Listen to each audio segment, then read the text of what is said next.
को हिला भी नहीं सकते थे। जहाँ पर धनुष रखे हुए थे, माँ सीता को जनक जी ने कहा कि बेटी इसे धनुष का बढ़िया से साफ सुथरा कर दो। अब पुराना धनुष था, अब कोई उठा नहीं सकता था, बहुत जंगल हो गया। राजा जनक ने कहा बेटी इसको बढ़िया से साफ कर दो। और धनुष को हिला उला नहीं सकते, इसलिए अगल बगल में घास उग गया था। माँ सीता जब गए धनुष के जगह को साफ करने के लिए, बहुत जंगली जरूर था, तो माँ सीता बायां हाथ से उस धनुष को से उठा ले और दाहिना हाथ से बढ़िया से जितना मैंने जंगल झाड़ घास लगा हुआ था सबको एक एक उखाड़ के बढ़िया साफ कर दिया। और उस धनुष को लोग उठा भी नहीं सकते, हिला भी नहीं सकते थे।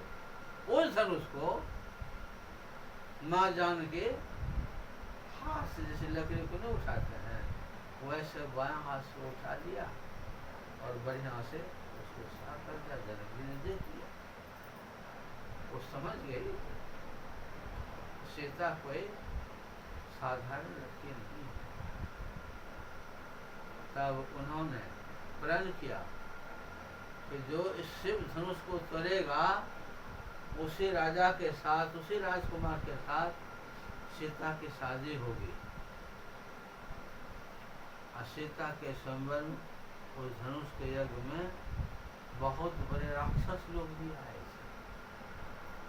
जो राक्षस लोग थे, राक्षस मतलब था तो शरीर वाला ही, लेकिन भीतर से राक्षस था, क्रूर था। हाँ, जिसके दिल में दया नहीं होती है, जैसे बदमाश सब खीरा मूली की तरह नहीं आदमी उखाड़ देता है, पैसा का प्रलोभन देता है।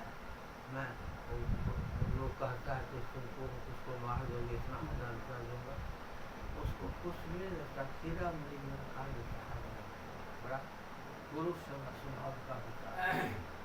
ऐसे लोग भी जो राक्षस प्रकृति का था, जो याताई था, न्याय था, जिसको संहार करने के लिए भगवान राम ने प्रण किया था, मैं इस पृथ्वी को राक्षसों से रहित कर दूंगा।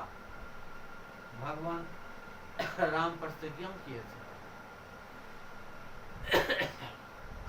ऐसे राक्षस भी उस धनुष यज्ञ में गए थे, जिसके लिए को काल के समान थे।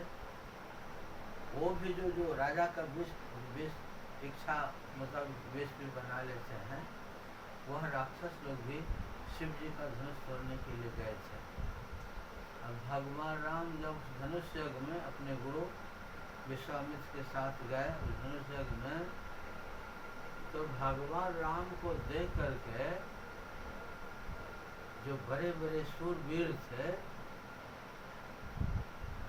उनको बड़ा ही वीर जैसे मालूम पड़ता था, बड़ा बहादुर जैसे मालूम पड़ता था। राक्षसों को काल के समान मालूम पड़ता था। और जनक नगर के जो नारी थे, वो भगवान राम को बालक के तरह, राजकुमार के तरह देखते थे। अब एक ही मूर्ति है, उसको विभिन्न भावना वाले, विभिन्न भावना के लोग देखते हैं। अभी आपने सुना ना, जाके रहे भावना जैसे, प्रभु मूर्ति देखिए तीन तैसे। जैसी भावना से भगवान राम के उसी रूप में देखते थे। उस धनुष यज्ञ में जब गए, तो बड़े बड़े राक्षस लोग भी जाते थे कि उसको तिनका के तरह उठा जाए, तोड़ जाए। लेकिन हम जाते थे तो उस धनुष को हिला भी नहीं सकते थे, बड़ी बड़ी व्यूहों पर पड़ जाते।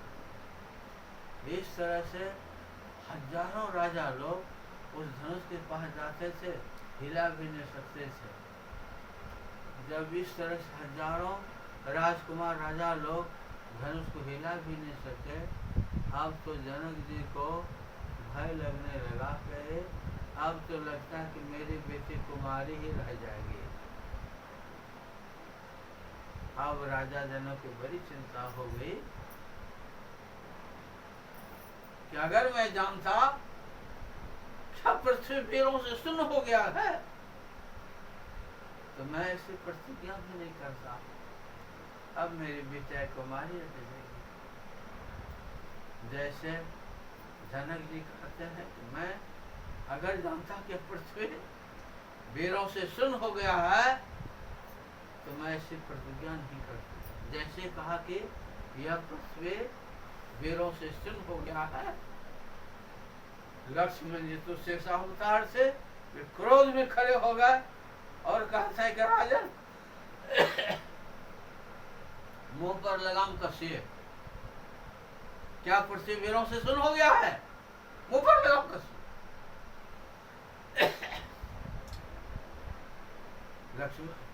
लक्ष्मण जी क्रोधित देखा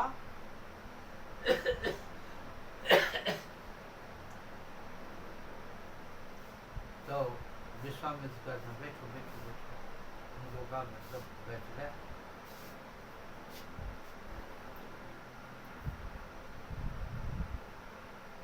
जनक जी भी बड़े मैंने डर गए, तो लगता है कि मेरी बेटी तुम्हारी रह जाएगी। लक्ष्मण को बिठाए और भगवान राम कहते बेटा राम उठो, विलम्ब मत करो, तोड़ो धनुष को तोड़ो। भगवान राम सहज ढंग से गए और जा करके ऐसे धनुष को उठा करके और दोनों तरफ से ऐसे तोड़ दिए 3 टुकड़ा। साधारण जैसे नहीं तोड़ते हैं वैसे उन्होंने तोड़ दिया। अब तो जयकार होने लगा। जब धनुष टूट गया तब जनक जी राजा दशरथ को खबर दिए, खूब बड़ा साज करके राजा दशरथ आए, चारों पुत्रों को लेकर के आए, पूरे बारात लेकर के आए जनक जी जनक के दरबार में और क्रम क्रम से राम का विवाह सीता के साथ कर दिया। लक्ष्मण भरत शत्रुघ्न उर्मिला कुशल कीर्ति का नाम बोला। मैंने चारों बेटियों को चारों राजकुमारों के साथ विवाह कर दिया। जब विदा होने लगे तो भगवान राम के जनक जी कहते हैं कि तुम मेरे दामाद बने हो, तुम तो अजन्मा हो, अव्यक्त ये हो, ये तो मेरा बहुत पुण्य है, तुम मेरा दामाद बना, मेरा पूर्ण सौभाग्य है। बहुत आदर प्रेम पूर्वक जनक जी भगवान राम को भी आशीर्वाद दिए और माता सुनैना भी अपने बेटे सीता को उपदेश देती हैं कि ससुराल में रहो लेकिन सास की सेवा, ससुर की भी सेवा करना और पति के अनुकूल चलना, पति का कभी अनादर नहीं करना, उनके रूप को देखते हुए सब काम करना। ये भी माता अनुप्रिया को उपदेश देती हैं। ये भी शिष्टाचार भी बताते हैं। अब घर में कोई नई बहू आती है तो माता पिता उनको उपदेश देती है, बेटी तुम ससुराल जा रही हो तो तुम मेरा प्रतिष्ठा रखना, मैंने हमारे माँ बाप को तुम कलंकित नहीं करना। बेटी जब ससुराल जाने लगती है तो जब गांव से बाहर निकलते हैं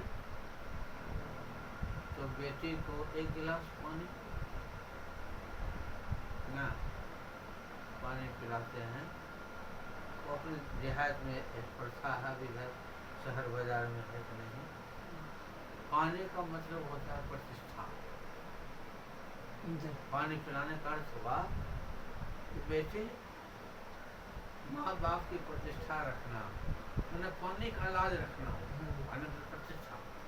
पानी पिलाते हैं और उसका एक अर्थ ये भी है, एक प्रतिष्ठा है, माँ बाप की प्रतिष्ठा को रखना, मतलब सबको आदर करना, प्रेम से रहना। और एक पानी का अर्थ ये भी होता है कि पानी नरम होता है, शीतल होता है, उसका स्वभाव है शीतल होना। ऐसे तो गर्मी के कारण पानी गर्म होता है, लेकिन उसका स्वभाव नहीं है, नरम होता है और वो शीतल रहता है, उसका वही स्वभाव है। तो बेटे तुम हमेशा ठंडा बन के रहना, शीतल बन के रहना और विनम्र बन के, जैसे पानी नरम होता है वैसे तुम ससुराल में पानी बन के रहना। गोरखनाथ जी महाराज की विवानी में है, आग का अग्नि होबा अवधो आपन होबा पानी। जैसे लक्ष्मी आग है और उसमें पानी डाल दे तो आग बुझ जाती है। अगर कोई क्रोधित है, क्रोध में है और उसके ऊपर पानी डाल दे ठंडा हो जाएगा। मतलब कोई कितना क्रोध में है और वहाँ अगर तुम विनम्र हो जाओगे, उनके सामने नरम हो जाएगा, पूर्ण संताप कर ठंडा हो जाएगा। लेकिन यह बात भी सब जगह काम नहीं करेगा। ये परिवार में है, माँ है, बाप है, सासुर, यहाँ पर काम करेगा। लेकिन कोई दुष्ट आदमी आया तो लूटने के लिए, हत्या करने के लिए, और वहाँ पर कि तुमको छोड़ दे, छोड़ेगा वो? तो वहाँ तो आपको सामना करना, वहाँ तो आपको सामना, दुष्ट है, आपको मारने के लिए आया है। अभी जो लक्ष्मण जी को ले गए यज्ञ सफल करने के लिए, तो जब भी यज्ञ प्रारंभ करते थे तो राक्षसों का विश्वामित्र कुछ नहीं बिगाड़े थे, लेकिन उस दुष्ट प्रकृति का होता है। ये जैसे यज्ञ आरम्भ करते थे उस यज्ञ में मांस को फेंक देते थे, हड्डी फेंक देते थे, इस तरह सुन के यज्ञ को कितनी बार मैंने सफल नहीं होने देते। इसलिए विश्वामित्र भी तो थे शक्तिशाली, श्राप देकर उनको समाप्त कर देते, लेकिन वो ऐसा यज्ञ था कि उसमें क्रोध नहीं करना, क्रोध करते भी यज्ञ सफल नहीं होता। इसलिए अनेकों बार उनके यज्ञ को ये असुर सब, राक्षस सब ने खत्म कर दिया था। इसीलिए राजा दशरथ के यहाँ लक्ष्मण और राम को मांगने के लिए आए तो वे असुरों का संहार कर देंगे, मेरा यज्ञ भी सफल कर देंगे। ये विश्वामित्र उनको लाए थे, तो उनको जब उनके आश्रम में रहने लगे, यज्ञ तो बाद में शुरू किए, उनको धनुर्विद्या की शिक्षा भी दी है विश्वामित्र। गुरु आश्रम में रहकर जो शिक्षा लेना वो शिक्षा उनको दिए हैं। अब असुरों का संहार करना है तो वहाँ तो शिक्षा की जरूरी है, तो शिक्षा भी वहाँ दी है विश्वामित्र जी। इसलिए भगवान राम के विश्वामित्र भी गुरु थे और कुल गुरु महर्षि वशिष्ठ भी थे, जबकि अवतारी पुरुष थे, फिर भी उन्होंने गुरु धारण किया। तो हम सत्संगी भाई बहन को भी जीवन में गुरु चाहिए। आपके जीवन में गुरु होंगे और गुरु के ज्ञान के अनुसार अगर आप चलेंगे, गुरु का दर्शन बार बार करना चाहिए। क्योंकि संत का रंग लगता है, उसी दर्जे के जो संत हैं, उसी दर्जे के जो साधु हैं, उस साधु के पास बैठिएगा, उनकी अच्छी सी बातों को सुनिएगा, उनके विचार को सुनिएगा, तब ना आपका मन निर्वसुद्ध होगा, पवित्र होगा। तो जिस गुरु से आप शिक्षा लेंगे उस गुरु की सच्ची सेवा करने की भावना होनी चाहिए। सेवा करने में उकताना नहीं चाहिए। सेवा जिस काम से गुरु प्रसन्न है वो है उनकी सेवा।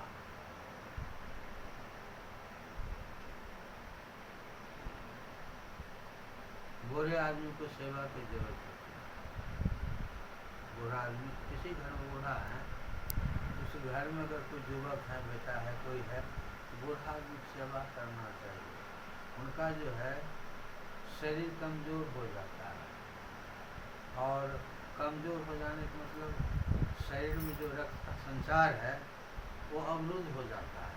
जैसे नस नाड़ी चलना चाहिए, बूढ़ा होने पर नस नाड़ियाँ सिकुड़ जाता है, रक्त का संचार नहीं होता, इसीलिए हाथ में दर्द होता है। और उसको जब दाबते हैं, दाबने से नस नाड़ी चलता है, हल्का बढ़ना लगता है। इसलिए बूढ़े को सेवा की भी जरूरत पड़ता है।